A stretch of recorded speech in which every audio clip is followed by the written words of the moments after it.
got the DNA blues and I don't know what to do. I got the DNA blues, I don't know where I'm coming from. I wish I knew what I feel like I do. Oh, you'd be blue too if you didn't know what made you, you.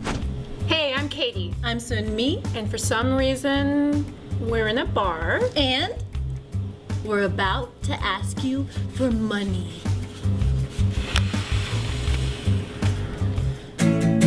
Why should we give you any money?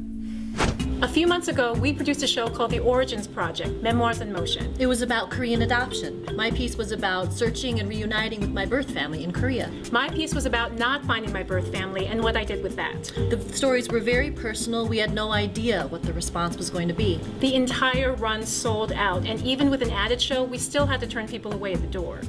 So this fall, we want to remount the show so more people can see it. What does the dang thing cost? 10 G's! What? 10 G's? The first time we produced this show, we had a grant. This time, we're doing it on our own. This is what the $10,000 will pay for.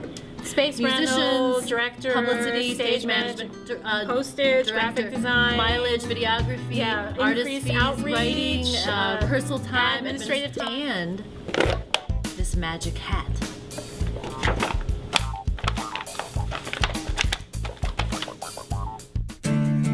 Do people even like the show? This is why you should give us money. We are both established artists. Katie is a playwright, poet, and performer. She's had her work published in Asian American Poetry and Writing and Kartika Review, and her most recent play, Four Destinies, was a huge success and was produced by Moo Performing Arts locally in the Twin Cities. And Sun Mee is a well-established actor and a writer. She's performed at the Guthrie History Theater, Moo Performing Arts. She's also performed at Lincoln Center and other regional national theaters, and her play, Asia Amnesia, was one of the best new scripts of 2008. This guy we met at the dollar store even likes us. Hi.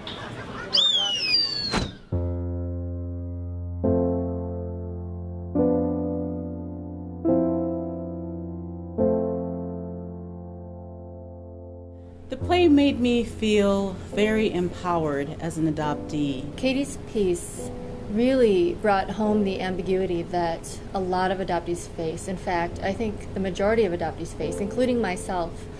As an adopted Korean who has not found her birth family, I often don't see my experience represented in any sort of media. I had never seen a performance like this before of two young adult Korean women adopted. And since we had lost our daughter 5 years ago to suicide, who was adopted as a baby and was Korean, I thought that this might help us in understanding what her situation was and what she had been going through as a child and into adulthood. I think people should donate to this play to, again, raise awareness, not only to adoptees, but to non-adoptees, and just to let people know that there are adoptees out there who have reunited with their birth family, and it's not all fun and games. There's still, even though Sun Mee reunited with her family, she's still going through a whirlwind of emotions from the conversations that I've had with her. Prior to seeing the show, we had a lot of conversation, and certain things couldn't just get to me about being an adoptee. And when she tells me certain things, I just couldn't understand. But after having watched the play, I now kind of understand where she comes from. And I think that has brought me even more closer to her, because I think I know what she goes through after all these years. For me, I thought it was something that you can forget about after a certain time. But I come to realize that you just don't forget about the fact that you're an adoptee, the fact that you miss your biological parents. I would like to see the show remounted again. As a parent of a Korean adoptee, I think that if I would have seen this when Emily was smaller, I think that we would have had a much different outlook and been much more empathetic to how she felt and how she viewed herself. This play, again, reminded us that we're not alone, that there isn't a monolithic voice in terms of the either transracial or international adoptee community, but there are absolutely things which bind us together.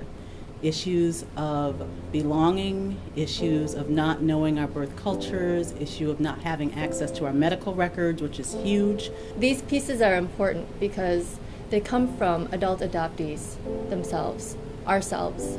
For once, it's us speaking, representing ourselves, instead of having other voices drowning us out. And so I can feel the truth in their pieces. When I was there, I was so present. It was amazing. In all seriousness, this show is very personal for both of us. We're both Korean adoptees. We wanted to create a space where Korean adoptees could see themselves reflected on stage, and adoptive parents, family members, friends of adoptees could hopefully understand that experience a little better. And everyone who talked to us about the show said at its heart, the plays are about human longing and wanting to know about one's own past. So we hope to see you at the show, and we can't do this without you.